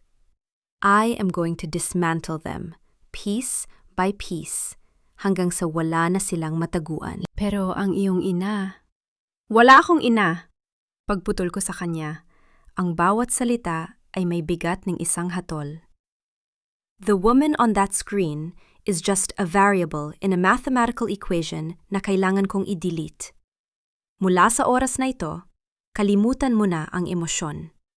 We are going to the boardroom. It's time for a final cleansing. Pag-akyat namin sa itaas na palapag, ang kapaligiran ay puno ng bulong-bulungan. Ang balita tungkol sa pag-aresto kay Sofia at Miranda ay kumalat na parang apoy sa tuyong damo. Pagpasok ko sa boardroom, ang mga natitirang board members, mga lalaking matatanda na dati, ay hindi tumitingin sa akin ng diretsyo, ay sabay-sabay na tumayo. Ang kanilang mga muka ay puno ng takot at peking paggalang. Dr. Bello, we were just discussing. Simula ng isa sa kanila. Umupo kayo, ang aking utos. Maikli at puno ng otoridad. Hindi ako naupo sa dulo. Nanatili akong nakatayo sa harap nila. Ang aking mga kamay ay nakapatong sa mahabang lamesa. I have no time for your justifications. Noong kailangan ng ospital na ito ng integridad, nasaan kayo? Nagtatago sa likod ng mga palda ni na Miranda at Sofia? Naghihintay ng inyong mga komisyon. We were just following orders, Zara. Your father... Don't you dare mention my father's name, ang aking asik. Ang kanyang boses ay tila isang latigo na humahampas sa kanilang pagkatao. Mula sa oras na ito, ang bawat isa sa inyo ay tinanggal na sa posisyon. Your shares are being frozen, pending a full forensic audit ng Aegis Z. Kung may mahanap akong kahit isang sentimo na galing sa consortium, sisiguraduhin kong sa kulungan kayo magre-retire. Isang matinding katahimikan ang namayani. Walang nakapagsalita. Ang VAMAT na aking ibinigay ay hindi lamang tungkol sa pera, kundi tungkol sa kapangyarihang matagal na nilang inabuso. Pinuksan ko ang aking tablet at ipinakita ang isang global map na puno ng mga kumikislap na pulang tuldok. Ito ang consortium, sabi ko. Isang network ng mga korporasyon na kumakain sa buhay ng mga tao. At ang Aegis C ay kasalukuyan ng nagsasagawa ng isang cyber siege. Sa loob ng susunod ng 2 oras, ang bawat bank account, bawat lihim na server, at bawat transaksyon ni Hezekiah Bello at ng kanyang mga kasabwat ay magiging public property. Biglang tumunog ang aking personal line, isang private number. Sinagot ko ito at inilagay sa speakerphone para marinig ng lahat ng naroon. Napakabangis mo talaga, anak. Ang boses ni Elena ay narinig, kalmado at may bahid ng pagmamalaki na nakakasuklam. You really are my masterpiece. But don't you think you're overreaching? Hezekiah is not just a man, he is an institution. An institution built on sand, Elena.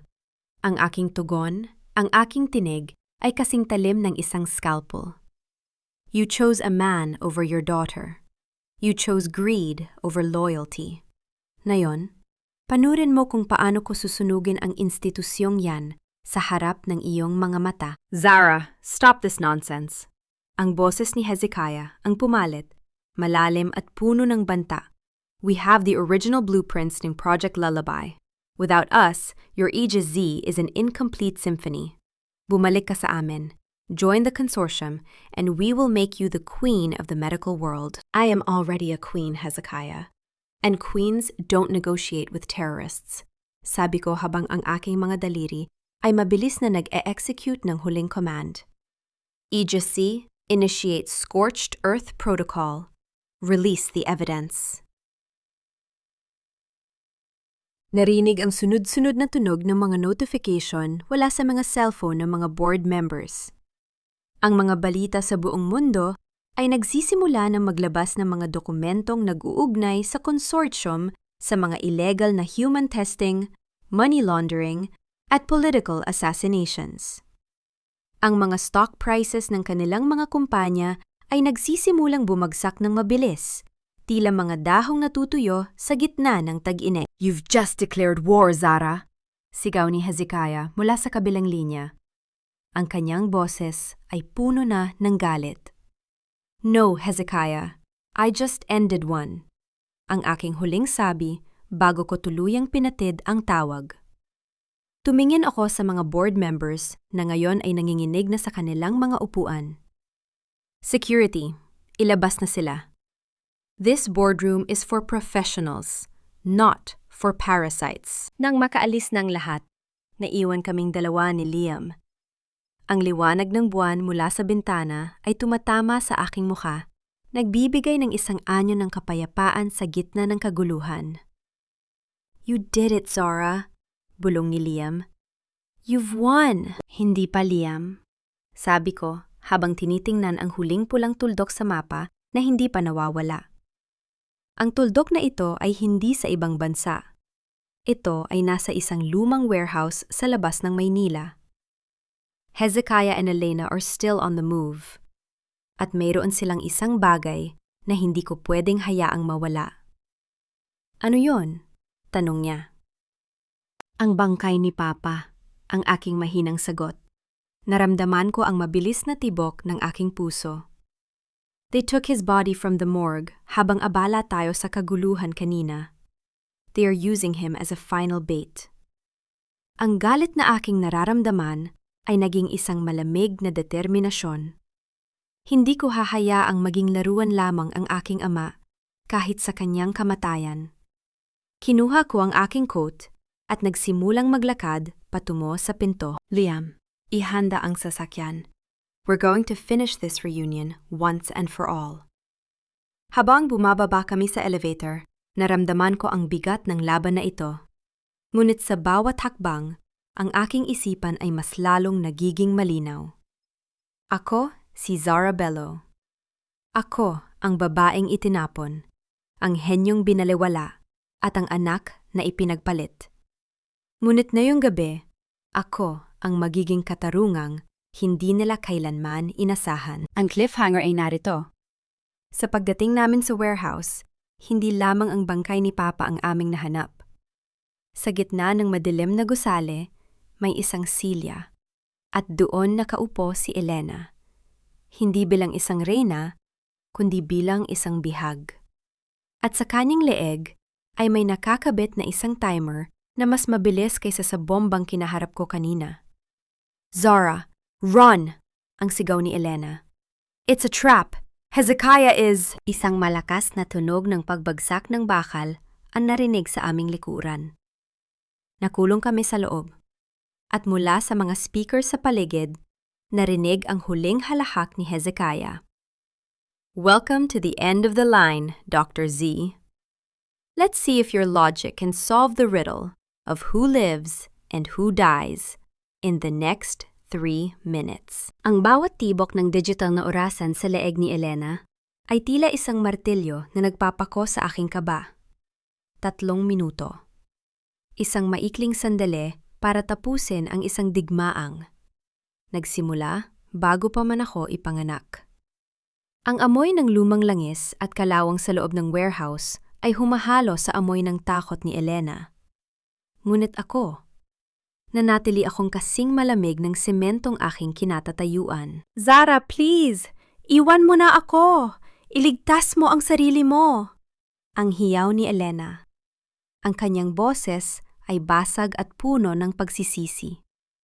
Ang kanyang mga mata, na dati ay puno ng awtoridad, ay ngayon ay puno na lamang ng pait ng isang ina na huli na ang lahat. Shut up, Elena!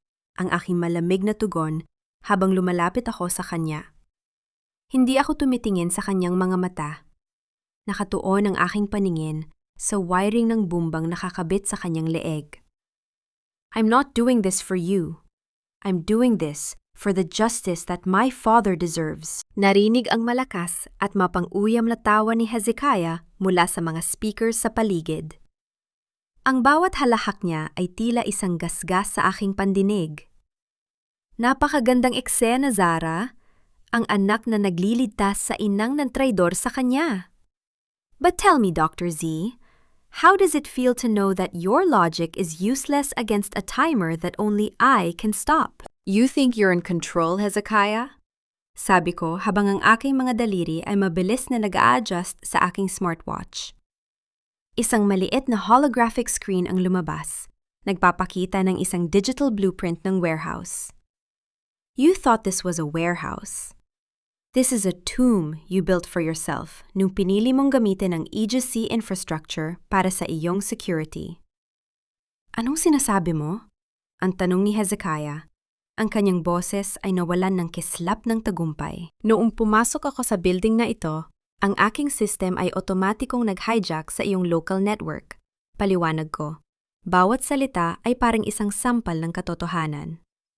The timer on Elena's neck is not connected to a bomb. It's connected to your bank accounts. Every second that passes, Hezekiah, bilyon-bilyong dolyar ang naililipat mula sa iyong consortium accounts patungo sa mga charitable foundations sa buong Pilipinas. Isang nakakabinging katahimikan ang namayani sa speakers. Pagkatapos, ay narinig ang tunog ng mabilis na pagtype ni Hezekiah sa kabilang linya. You're lying! Stop it! I cancel mong transaction! It's a one-way street, Hezekiah. Sabi ko nang may matalas na ngiti. And about the bomb, it was never a bomb. It's a localized EMP jammer. At ang EMP na yan ay kasalukuyan ng sinisira ang lahat ng surveillance at communication devices sa iyong lihim na lokasyon. Ang mga pulis ay kasalukuyan ng kumakatok sa iyong pinto habang nag-uusap tayo. Narinig ang isang malakas na tunog ng pagkabasag ng baso mula sa kabilang linya. Kasunod ang mga sigaw ng pagpapanik. Ang mapang-aping hari ay isa na lamang natatarantang daga. Zara, you monster! Papatayin kita! Ang huling hiyaw ni Hezekiah bago tuluyang naputol ang signal at napalitan ng static. Dahan-dahan kong kinuha ang maliit na device mula sa leeg ni Elena. Ang timer ay huminto sa 0, ngunit walang pagsabog na nangyari. Ang tanging narinig ay ang marahang pagbuntong hininga ni Elena at ang kanyang malakas na paghikbi. Bakit? Tanong ni Elena habang nakaluhod sa sahig. Pagkatapos ng lahat ng ginawa ko, bakit mo pa rin ako iniligtas? Dahil hindi ako ikaw? Ang aking maikling sagot. Ang pumatay sa iyo ay ang magpababa sa akin sa antas mo. You will live, Elena. You will live to see the world you built crumble. And you will live to see me succeed without needing a drop of your greed. Naglakad ako patungo sa kabilang sulok ng warehouse, kung saan naroon ang isang kahoy na kabaong. Doon nakahiga si Don Augusto. Ang kanyang mukha ay payapa na. Wala na ang bakas ng sakit at pagsisisi. Hinawakan ko ang kanyang malamig na kamay ng huling beses. Tapos na, Papa, bulong ko. Nailigtas ko na ang Bello Medical. Ang iyong pangalan ay malinis na. Narinig ang malakas na tunog ng pagbukas ng bakal na pinto ng warehouse. Pumasok si Liam kasama ang mga operatiba ng NBI. Ang mga ilaw ng kanilang mga sasakyan ay nagbigay ng isang kulay asul at pulang liwanag sa madilim na gusali. Zara, we got him. Ang balita ni Liam, ang kanyang boses ay puno ng ginhawa. Hezekiah was caught trying to escape through a private jet. Ang consortium ay tuluyan ng buwag. Tumango ako at nagsimulang maglakad palabas. Ang bawat hakbang ko sa magaspang na sahig ay tila isang pagbitaw sa 10 taon ng pait. Sa labas, ang bukang liwayway ay nagsisimula ng sumilip sa abot tanaw. Ang kulay kahel na langit ay nagbibigay ng bagong pag-asa sa lungsod ng Maynila. Tumayo ako sa harap ng mga reporters na naghihintay. Ang mga flash ng camera ay muling sumalubong sa akin. Ngunit sa pagkakataong ito, wala akong nararamdamang takot o ukse. Dr. Bello, ano ang plano mo para sa Bello Medical Center? Tanong ng isa. The Bello Medical Center is no longer just a hospital. Ang aking matapang na pahayag. It is a sanctuary. Mula sa araw na ito, ang Aegis Z technology ay magiging libre para sa lahat ng mga mahihirap na pasyente. Because medicine is a right, not a privilege. Isang malakas na palakpakan ang umalingaw-ngaw sa buong paligid. Nakita ko si Miranda at Sofia na pinapasok sa loob ng sasakyan ng pulis. Ang kanilang mga mukha ay puno ng hiya at kawalan ng pag-asa. Tinitigan ko sila ng huling beses. Hindi dahil sa galit, kundi bilang isang paalala na ang katotohanan ay laging nananaig sa huli. Lumapit sa akin si Liam at inabutan ako ng isang baso ng tubig. What's next, Dr. Z? Next, sabi ko habang tinitignan ang pagsikat ng araw. Next is to live, without shadows, without lies, just Zara. Naramdaman ko ang isang malalim na kapayapaan na bumabalot sa aking puso. Ang sugat ng nakaraan ay hindi man tuluyang mawala, ngunit ang mga ito ay nagsilbing marka ng aking katatagan. Ako, si Zara Bello, ang henyong itinapon, ang anak na ipinagpalit. Ngunit ngayon ay ang reynang muling naghari sa kanyang sariling tadhana. 6 na buwan ang mabilis na lumipas matapos ang gabi ng pagtuos sa lumang warehouse. Ang dating madilim at puno ng kontrobersyang Bello Medical Center ay wala na. Sa halip, isang makinang na puting gusali na ngayon ang nakatayo sa puso ng Maynila, ang Bello Aegis Global Institute. Ang bawat salamin nito ay tila sumasalamin sa bagong pag-asa at ang bawat pasyenteng lumalabas ng may ngiti ay ang tunay na sukatan ng aking tagumpay. Nakatayo ako sa aking bagong opisina sa pinakataas na palapag. Wala na ang mabigat at madilim na kasangkapan ni Don Agosto. Ang paligid ay minimalist, puno ng liwanag at hitik sa mga sariwang bulaklak na puting orchid. Dahan-dahan kong ininom ang aking kape habang pinagmamasda ng abalang kalsada sa ibaba. Ang kapayapaan na nararamdaman ko ngayon ay hindi ang kapayapaan ng kawalan ng laban, kundi ang kapayapaan ng isang mandirigmang nakauwi na sa kanyang sariling tahanan. Narinig ang marahang pagbukas ng pinto. Hindi ko na kailangang lumingon para malaman kung sino ito. Ang amoy ng kanyang pamilya na pabango ay sapat na. "The board meeting is in 10 minutes, Dr. Bello." Ang boses ni Liam, may bahid ng paghanga at malambot na tono na para lamang sa akin. "And the DOH secretary is on the line.